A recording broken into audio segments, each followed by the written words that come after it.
A las celdas de las estaciones de policía y de las unidades de reacción inmediata del país prácticamente ya no les cabe un preso más. Este es solo uno de los grandes dolores de cabeza de la justicia de nuestro país. ¿Qué va a hacer el gobierno? ¿Qué está haciendo? ¿Qué propone? Por eso nos acompaña a esta hora de la mañana Wilson Ruiz, quien es el ministro de la Justicia y está con nosotros esta mañana aquí en Noticias Caracol. Ministro, qué gusto tenerlo. Gracias, Juan Diego. Un saludo muy especial a ti y toda la teleaudiencia que nos ve y nos escucha a esta hora de la mañana. Esta cifra puede empezar a mostrarnos lo que está pasando. Un privado de la libertad, queridos televidentes, le cuesta al Estado colombiano 28.669.633 pesos al año. Mensualmente, 2.380.136 pesos. Establecidos estos datos, ¿qué propone entonces el gobierno? Sí, es muy preocupante, Juan Diego, que en el país actualmente un interno nos cueste aproximadamente 2.400.000 pesos, como tú lo acabas de anotar. Desde luego, el señor presidente de la República, Iván Duque, desde que ingresé al Ministerio de Justicia, me ha dicho su prioridad es el problema carcelario de nuestro país.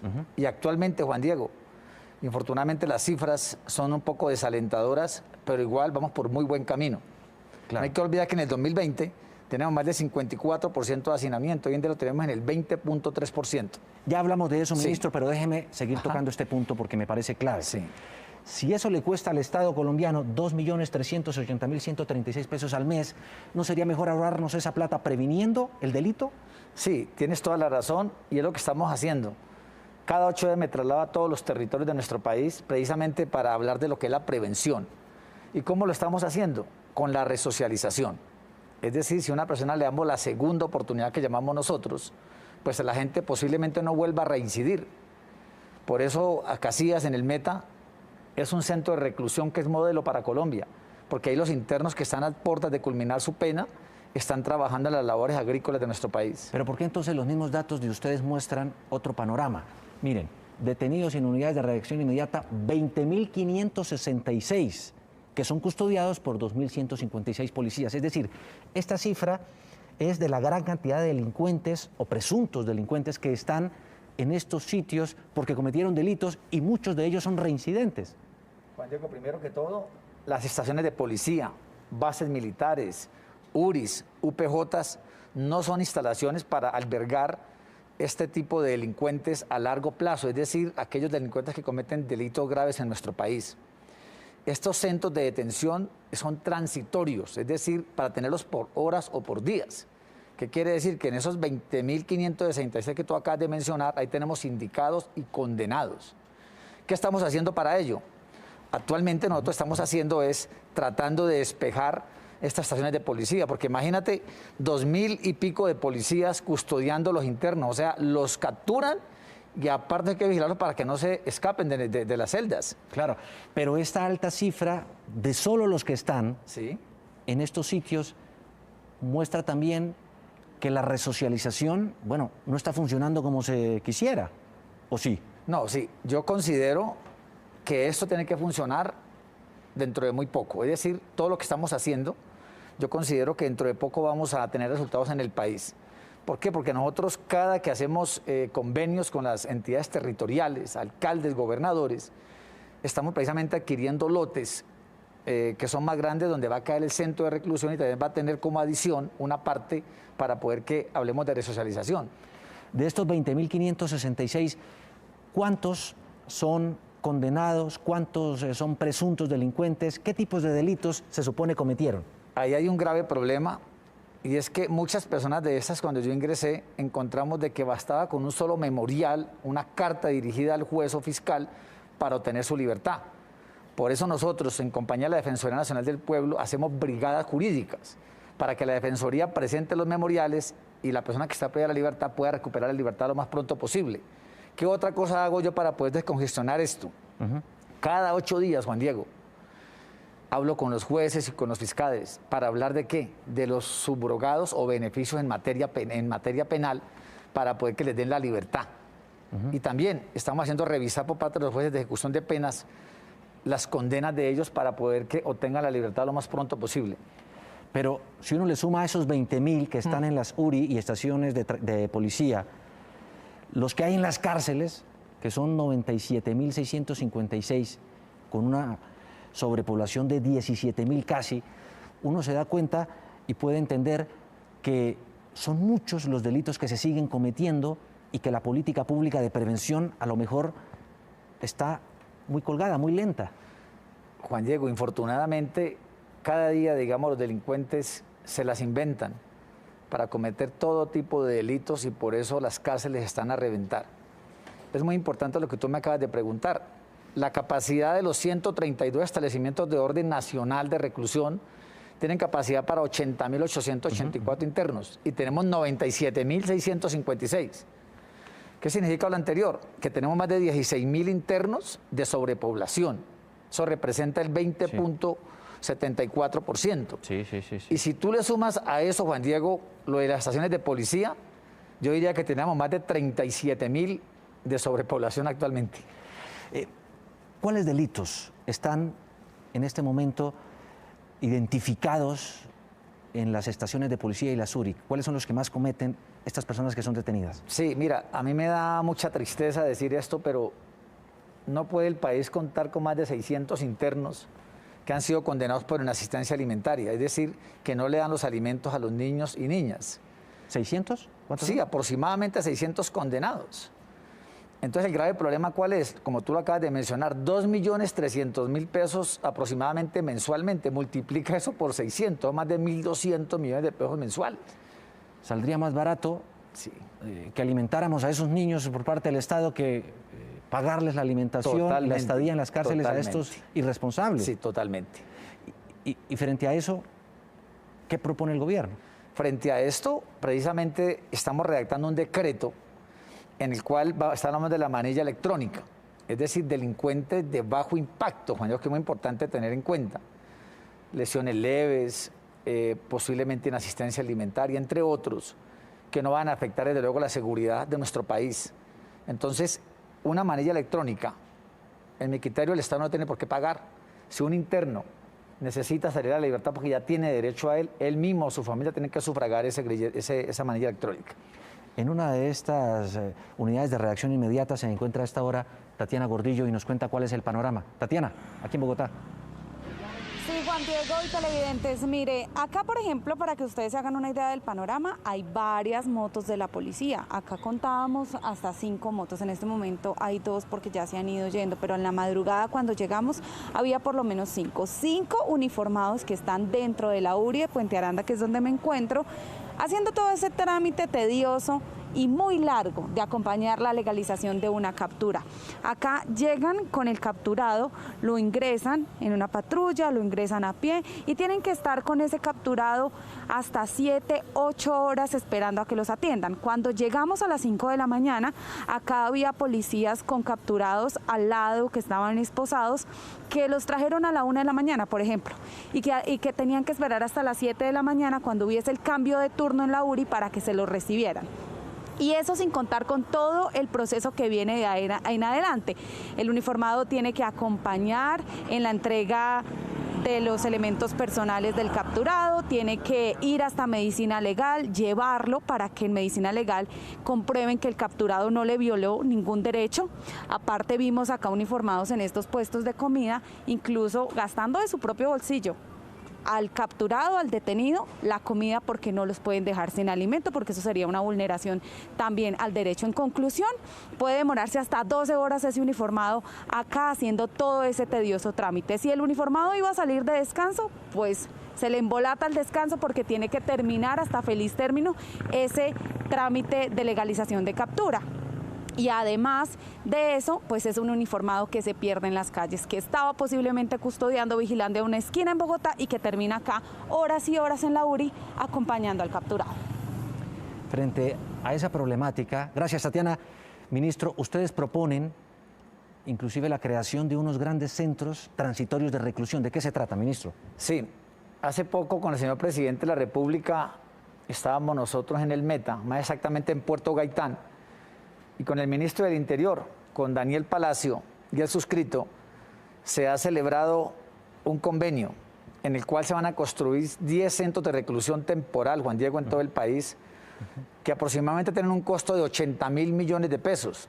Sí. Y el gobierno nacional se encargará de 40.000 millones, o sea que los otros 40.000 tienen que sufragarlos los alcaldes o gobernadores, que es una obligación que ellos tienen, Juan Diego, frente a los sindicatos. 50% lo pondrá el gobierno nacional, Correcto. 50% los entes territoriales. Ministro, ¿pero eso cuánto tiempo puede tardar? Mientras tanto, la delincuencia sigue rampante en las calles. Yo quisiera decirte, Juan Diego, que eso tarda aproximadamente un año. Y en febrero o marzo del año entrante vendré aquí a darte esa gran noticia de que ya vamos a inaugurar, si no es el primero, serán los 10 en conjunto. Eso queda grabado, ministro. Sí, claro. Claro que sí.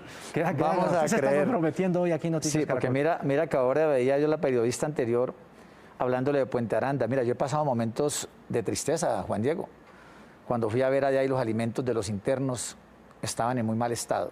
Escúchame el término, pero comida que con gusanos y eso no hay derecho. Cité los contratistas, Juan Diego, en el Ministerio de Justicia. Eso no es negocio para ustedes y hemos impuesto sanciones a ellos. La comida ha mejorado. También la salud de los internos, hacemos brigadas para ellos. Vamos en un buen proceso, Juan Diego. Pero todo esto también, ministro, deja en evidencia el cuello de botella que hay y la congestión judicial impresionante. No hay jueces para resolver en este momento todos estos problemas judiciales y líos que hay de detenidos y demás. ¿Cuál es el gran revolcón y la reforma que ustedes están promoviendo para hacer de la justicia algo más eficaz y cercano a la gente? Juan Diego, le tengo una gran noticia a ti y a todo el país que hasta ahora nos ve y nos escucha. Precisamente, Juan Diego, ayer tuvimos una gran noticia. El COMPES aprobó un crédito. Ahí participó, desde luego, Departamento Administrativo de la Presidencia de la República, el DNP en cabeza de Luis Alberto Rodríguez y el suscrito. Desde luego, agradecerle a todas las cortes de nuestro país que también hicieron posible esto del COMPES. ¿Qué significa esto? Que el Banco Interamericano de Desarrollo ha aprobado 500 millones de dólares para la justicia digital en Colombia. Buenísimo. ¿Por qué? Porque esto va a beneficiar al ciudadano de a pie. Te pongo un ejemplo muy práctico, Juan Diego. Cualquier persona de nuestro país, una vez haga realidad la justicia digital, con el solo hecho de meterse al computador, va a revisar su proceso, en qué estado está, cómo está avanzando y todo. Es una gran noticia porque esto nos va a nosotros a reducir muchísimo la parte económica. Mira, anoche hablaba yo con el presidente de la Corte Constitucional, con Antonio Lizarazo, y me decía que en solamente un año de pandemia, Juan Diego, se han ahorrado 15.000 millones de pesos en papel, en remas de papel, en la logística. Es decir, el llevar el expediente, el traerlo. O sea, es un ahorro que nos vamos a tener como país ahí en esa parte. Pero ustedes también han hablado de otra serie de reformas y cambios en la justicia, ¿como cuáles, ministro? Sí, esta reforma a la justicia, que es el segundo punto, yo le he radicado. Desde el mes de diciembre pasado ya tiene ponencia favorable. Me gustó muchísimo, porque aparte de que nos acompañó toda la bancada de gobierno, también nos acompañó la otra bancada. Decirle esto al país, que la reforma a la justicia va por muy buen camino y va a tener, como usted lo acaba de mencionar, la justicia digital y también una cosa muy importante, que va a tener el beneficio para todos los miembros de la carrera judicial, pero tal vez el punto más importante son los mecanismos de solución de conflictos. Es decir, vamos a fortalecerlos para que la gente, en lugar de presentar demandas, entre, digamos, a arreglar sus diferencias allí mismo. ¿Cuándo, ministro? Comprométase, ministro. ¿Cuándo va a tener usted la justicia digital funcionando en Colombia para agilizar todo esto? Juan Diego, lo primero, la reforma a la justicia aspiramos que desde luego salga ahora antes del 30 de junio. Desde ya te pido el favor, hombre, que te quiere tanto el Congreso de la República, que nos ayuden a que esta reforma sea un sueño, porque llevamos más de 20 años, Juan Diego, sin que sea aprobada una reforma a la justicia en Colombia. Y nosotros ahora en julio empezamos a ejecutar lo del préstamo del BID, arrancamos con 100 millones de dólares. ¿Qué quiere decir? Que en los próximos meses abriremos la licitación para que participen y poder crear la plataforma digital en Colombia. Mira, yo admiro mucho a Brasil, por ejemplo, con su expediente electrónico. Esto de la pandemia nos ha dejado una gran lección. La gente puede trabajar digitalmente. A veces detestamos meternos con la tecnología, pero es el momento para ello, Juan Diego. Ministro, hablan ustedes que 10 centros de detención transitoria se van a construir. ¿Cuántos en Bogotá? Juan Diego, Bogotá, como el país lo sabe, yo le logré sacar aquí al distrito más de 700 internos, lo logramos sacar de las estaciones de policía, URI y todo, a centros de reclusión de orden nacional. Lo que te quiero decir con esto es que tenemos que mirar cuál es la zona más crítica. Bogotá es la más crítica de nuestro país, seguida de Antioquia, y tercer lugar lo tiene el Valle del Cauca. Antioquia, 11.2%. sigue Valle del Cauca, como en el 10.8%, digamos, de hacinamiento. De modo que tenemos que mirar si le colocamos 2 o 3 en Bogotá y el resto para el resto del país. Ministro, frente a todo esto que está ocurriendo con la justicia y la acción de la policía, quiero que escuche lo que nos dijo hace unos días aquí en el tablero de Noticias Caracol el director general de la Policía Nacional, quien hablaba, el general Vargas, quien hablaba de cómo estas URI están realmente colapsadas y muchas veces todos estos detenidos quedan rápidamente libres. Mire. Sé que los jueces hacen su trabajo y quiero felicitarles y agradecerles. Los fiscales también, pero la norma está ahí. La norma dice que frente a X cuantía queda en libertad Juan Diego. Es que es la norma, Juan Diego. O sea, eso es lo que tenemos que nosotros cambiar. Y lo digo como policía y es el debate en el cual estamos planteando a estas esferas. Es la norma. Y hablo mucho con el Consejo Superior de la Judicatura, pero mucho, permanentemente, con su presidente. Y ese es pues hay que cambiar la norma y eso es lo que creo que se va a plantear ahora en unas específicas para evitar la recurrencia, para evitar el delincuente prolífico, es decir, ese delincuente que se levanta a las 7 y trabaja, entre comillas, robando de 7 a 12, que es prolífico y recurrente. ¿Cómo acabar con este círculo vicioso? La policía los atrapa, los pone bajo la custodia de las autoridades judiciales competentes y vuelven a quedar libres. Sí. Primero que todo, yo me he reunido, Juan Diego, en muchas ocasiones con el general Jorge Luis Vargas, a quien le mando un saludo muy especial, nuestro director de la Policía Nacional. Mira, logré sacar, Juan Diego, 7.000 internos, escúchalo bien, de las cárceles transitorias que acabas tú de mencionar. Pero es tanto el impacto delincuencial que eso prácticamente ya no superó los que logramos sacar. Al general Vargas y a toda la ciudadanía decirles que cuando yo fui presidente de la rama judicial de nuestro país, Juan Diego, yo luché muchísimo por eso. Pero desde luego, Juan Diego, uno tampoco puede transgredir un derecho supraconstitucional como es el debido proceso. Ellos saben, la autoridad, que no es lo mismo una persona que hay que hacerle un proceso hasta finalmente condenarlo, a aquella persona que es cogido en flagrancia el momento de cometer el hecho. Entonces, digamos, yo respeto mucho a los jueces de nuestro país, no puedo yo entrometerme como ministro de Justicia en la autonomía de ellos. Pero lo que te decía hace un momento, por eso viajo a todo el territorio de nuestro país para persuadirlos.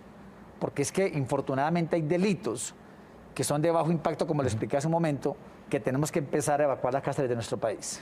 Ministro, para redondear, no puedo dejar pasar que usted esté aquí y preguntarle sobre lo que ha dicho la ONU y las fumigaciones con glifosato.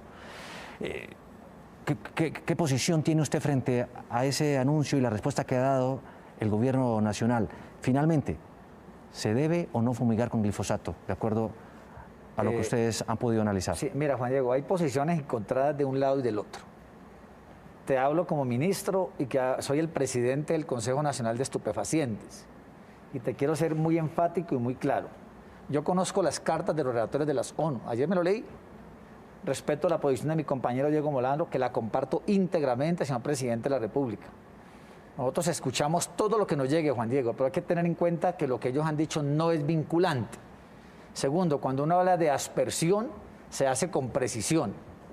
Imagínate, yo con tantos años en la academia, en la parte universitaria, yo ponerme a transgredir los derechos de las personas. Aquí nunca se va a tocar territorios indígenas, nunca se va a tocar fuentes de agua, nada de esto.